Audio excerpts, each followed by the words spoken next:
Hey, Forge fans, Anthony Urciuoli here, Jessica Lisi aboard as well. It is the match in review, and it is a 1-1 draw in the first leg of the CPL Semi-Final between Forge and Cavalry out west at in Foothills County. Now, normally a draw would not be considered a positive result, especially for Forge.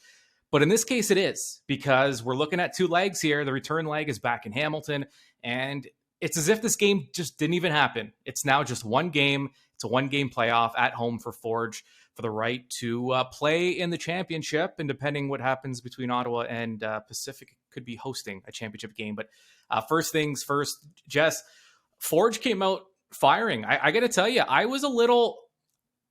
I don't want to say I expected Forge to sit back, but I did expect there to be kind of a feeling out process. It's a playoff game. You're on the road.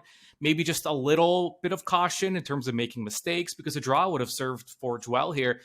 But they didn't. I mean, it was an all-out attack, and it was kind of emphasized by that Alex Asheniotti-Johnson crossbar just a few minutes in. Yeah, I mean, that was a great opportunity for Alex. Unfortunate that it did hit the crossbar. It was Cavalry had the luck today.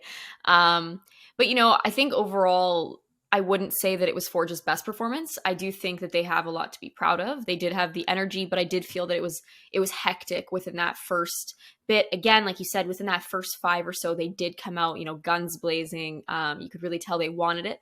But I would say as the first half went on, it did slowly fade. It became kind of hectic. And, even that opportunity by Alex, it actually came from 2 poor decisions to strike the ball and attempt to, get a shot on goal.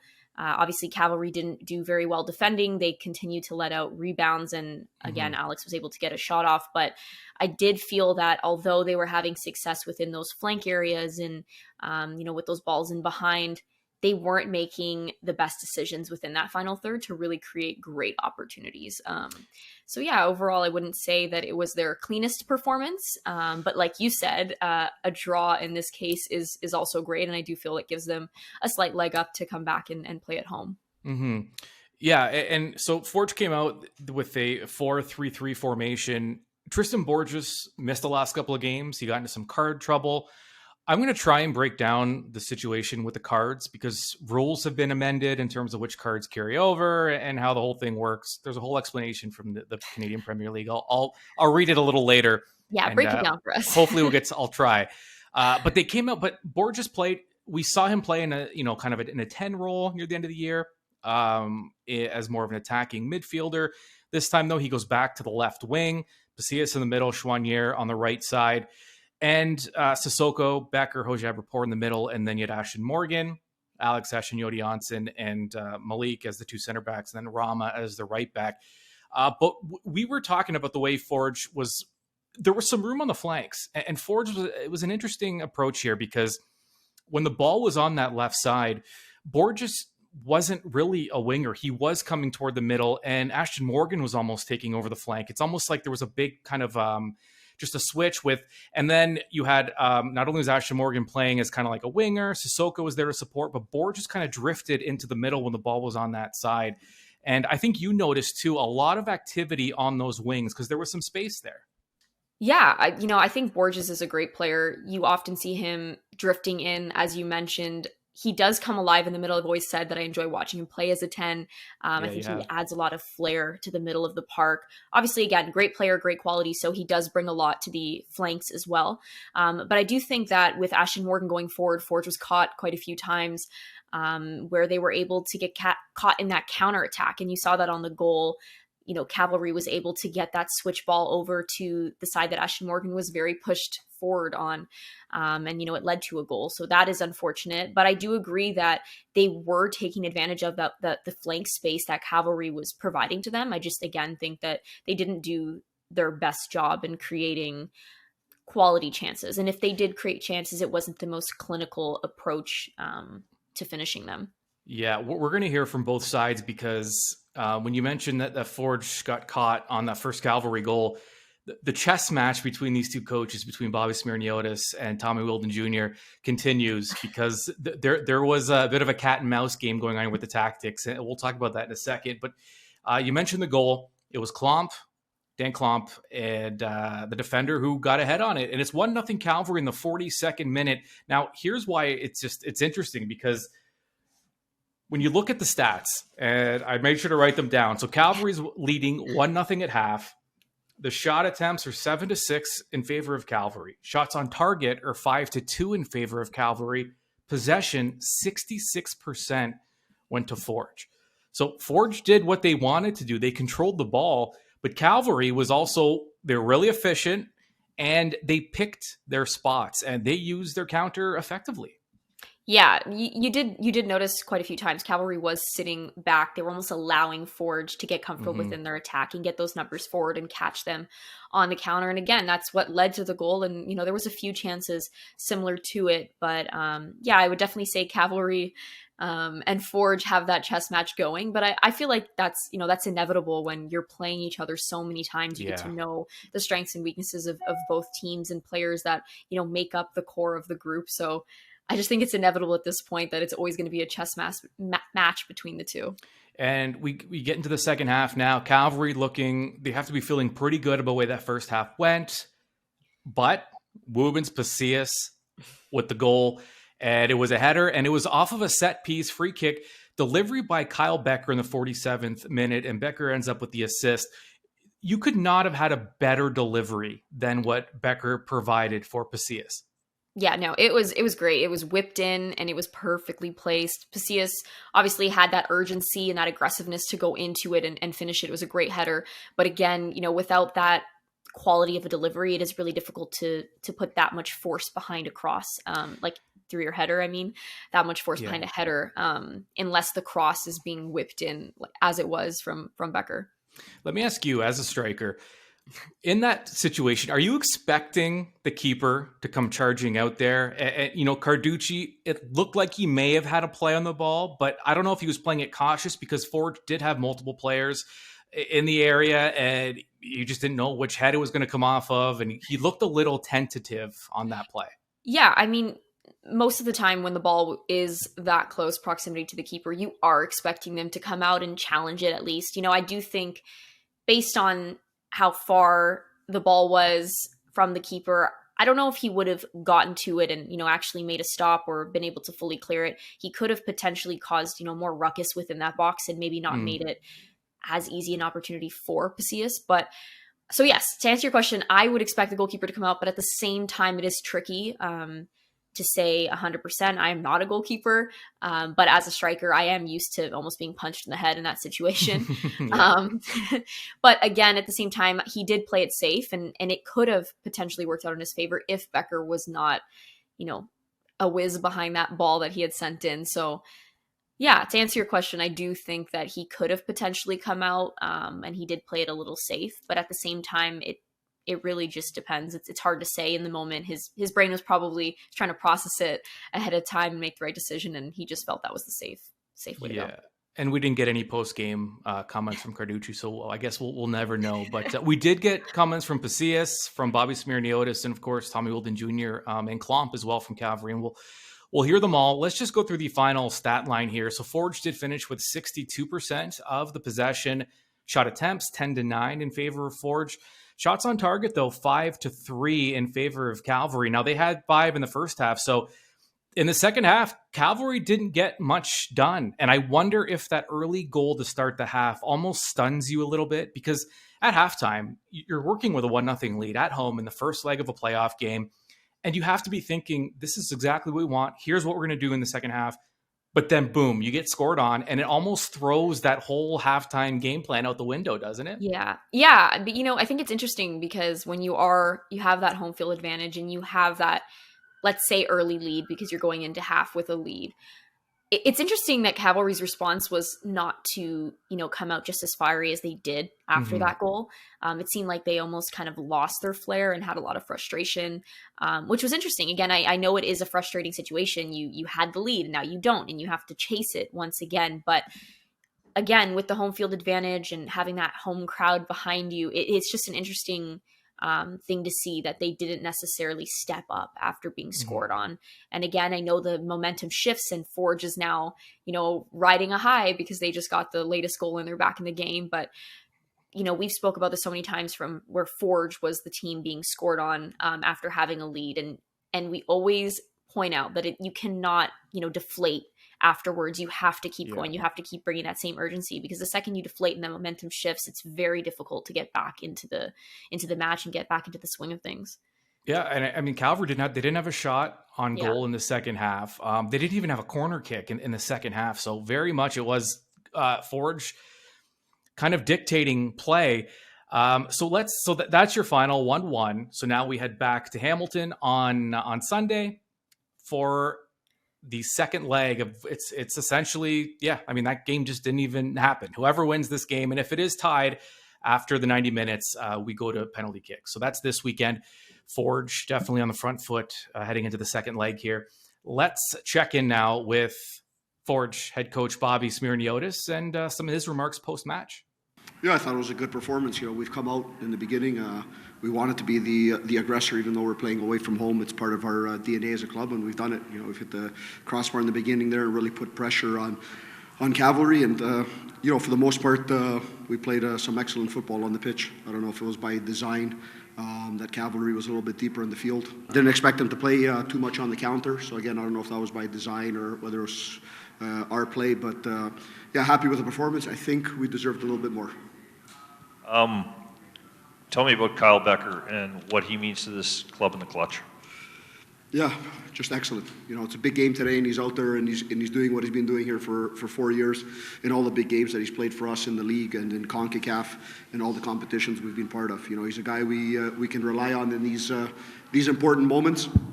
And it's important in the club. We've become a much younger club this year with players and a lot of turnover in who we've had playing with us. So it's important for Kyle to be who he is, the leader on the field, off the field, and the guy who's going in there and putting in the performance that he's put in today. Yeah, when you see Alex hit the bar that early, and then despite dominating possession, you give up the first goal. When you go into half, how do you keep the spirits high? Because I thought maybe you deserved a little more in the first half. Yeah, it's exactly what you said. You reiterate the positive from that first half. I thought we were brilliant in a lot of moments there.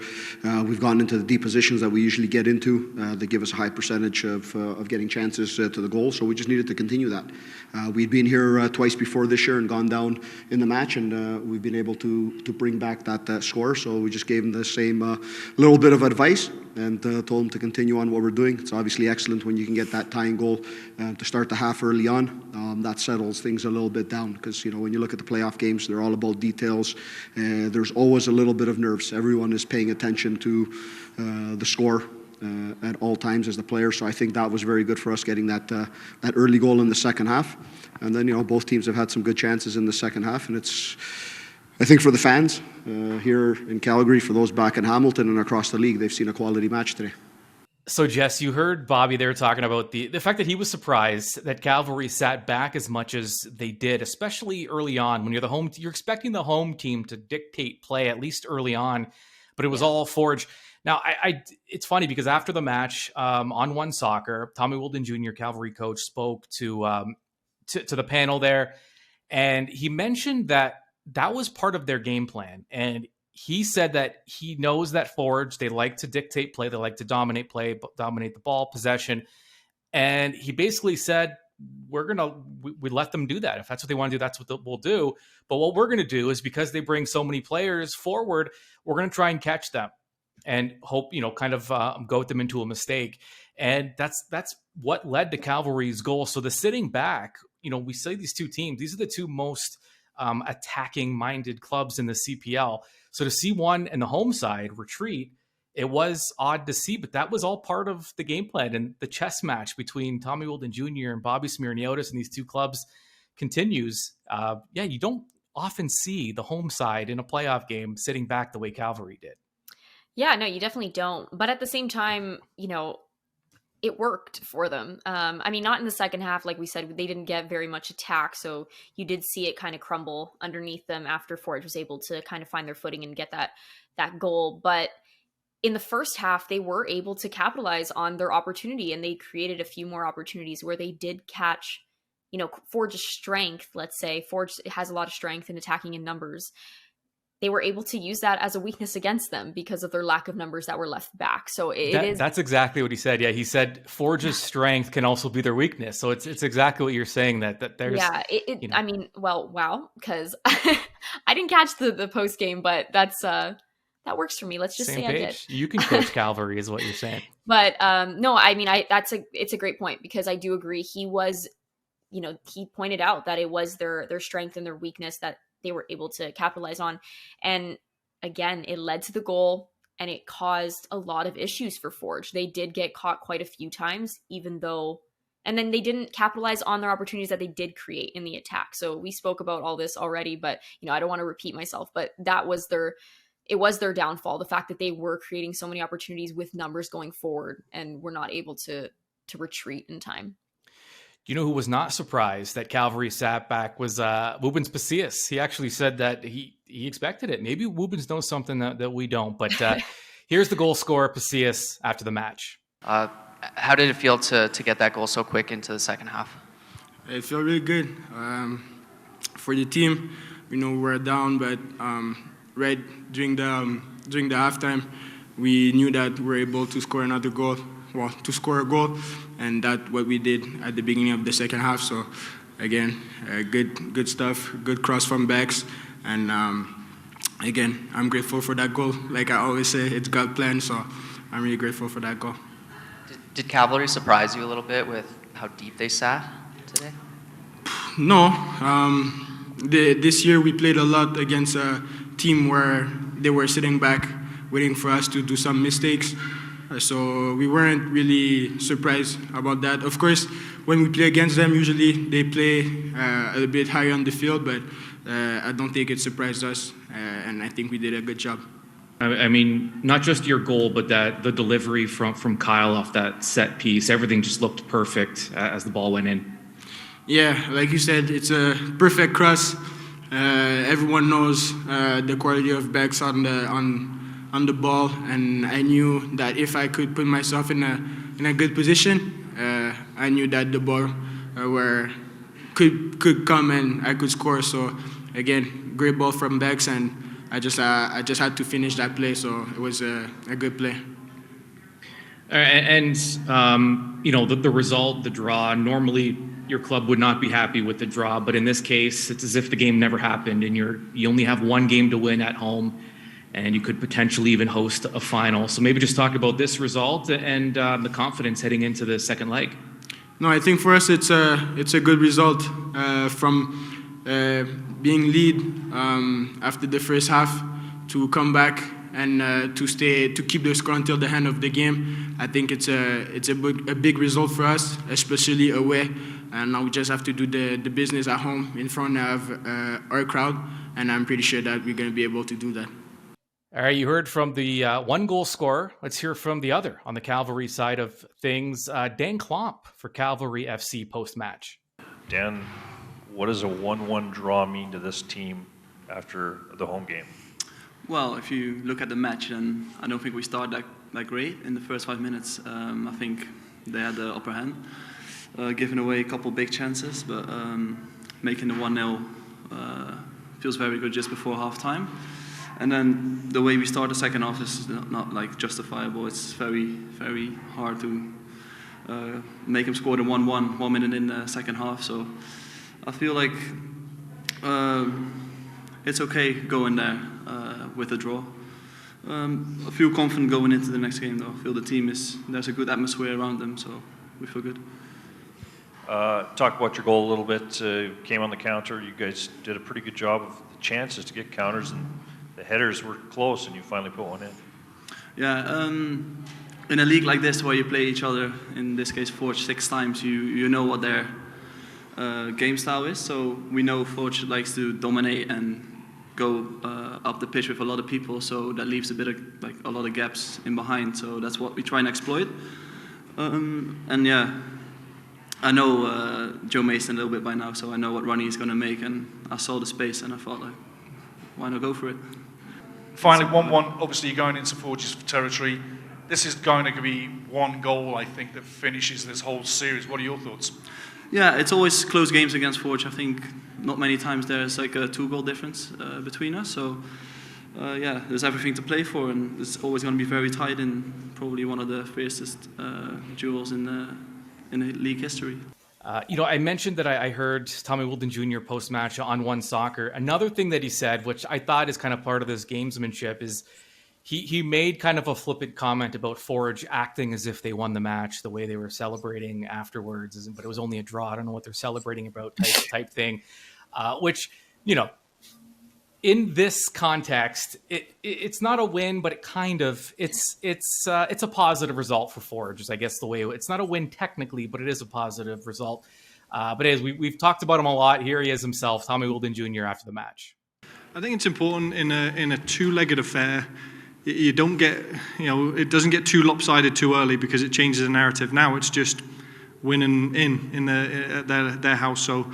That's where the game was always going to be decided, so it was important that it was close. We had our chances, didn't take them, but I think we just cancelled each other out there. How happy are you after taking the goal early in the second half? How happy were you with the response of the team? It was really good because it was something that we'd been working on through the week. We knew one of their strengths is also one of their weaknesses, and we knew there was an opportunity there, and we thought we could have possibly done it a couple of times more. Wasn't to be, so you just take the draw, you take the good things. I thought we defended collectively very, very well today. And finally, how comfortable are you going to Hamilton 1-1? Listen, it's not an easy place to go. We actually strangely enjoy going there because it's a bigger pitch, it's wide open, it's one of the better turf pitches in the league, and the pressure's on them now because they're expected to beat us at their home. So actually flips the switch, and we're looking forward to it. You guys had a little troubles early, but you got the counter going. I mean, it was Bobby said he felt like they deserved more. You guys feel like you deserved a little more? Listen, I've sat in front of you here. Possession is only a part of the tale. It's what you do with it that counts. I think we had bigger chances. They got drunk on possession. That's part of their style. But we've sat here, 70% possession against Atletico, and lost 3-0, right? So it's what you do with it that counts. Marco's not really had much to do in terms of a big save. So I'm okay with that. I thought collectively, defensively, we were very good, and our fast attacks were very good. So, and I think there's another side to us that we didn't show today, which we can have that chance next week. All right, your final again from Calgary, 1-1 Forge Cavalry, the first leg of their CPL Semi-Final. The return leg goes Sunday, 5 o'clock at Tim Hortons Field in Hamilton, forgefc.ca/tickets to get yours. And before we let you all go, the end of the match kind of set up what we might see in the next one. It got kind of heated. Tristan Henry kind of, nothing that he did, but he took a shot in the back. I wrote down here, Tristan Borges elbow to the head in the 62nd minute. So it did get a little heated near the end of the match, and it's kind of what we expected. And now it sets up a must win for both teams in the return leg. Yeah, I mean, you expect it to get heated. Emotions are running high, especially in that situation for Cavalry. They know they're at home. This is their game. Forge is, you spoke about how the Cavalry coach mentioned that Forge was celebrating as if they won. And I think that's an interesting comment. I think, they're celebrating because they probably didn't expect themselves to get back in the game the way they did. Again, you are at somewhat of a disadvantage when you're going into halftime already down and you're not at home. So for them to be able to return to Hamilton in their hometown, and to them, they feel like they're on top of the world right now, and they know their quality. And today wasn't their best quality, but for them, the belief is that they're going to bring that quality to this next match and really light it up at home. So I just thought that was a pretty funny comment that you pointed out there. But emotions are always high. So I think frustration is going to be a guaranteed in, as we saw in this match, but also within that next match, probably more so within the next match. Yeah. I love this stuff.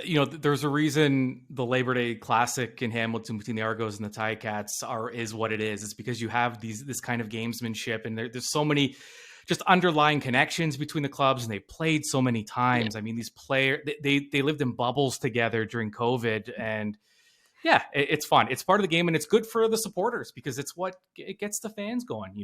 When a guy like Tristan Henry is getting booed every time he touches the ball, That's exciting for an athlete. You want to be engaged. You knowing that you got under the opponent's fan's skin, that's a win as far as I'm concerned. So I think this is what we expected, and it definitely sets up an intriguing second return leg in Hamilton. All right.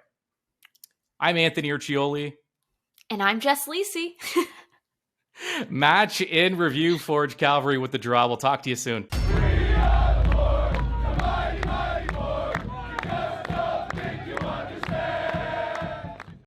This has been Match in Review with Anthony Urciuoli on the Forge Audio Network. For the latest on all things Forge FC, subscribe on Spotify or wherever you get your podcasts.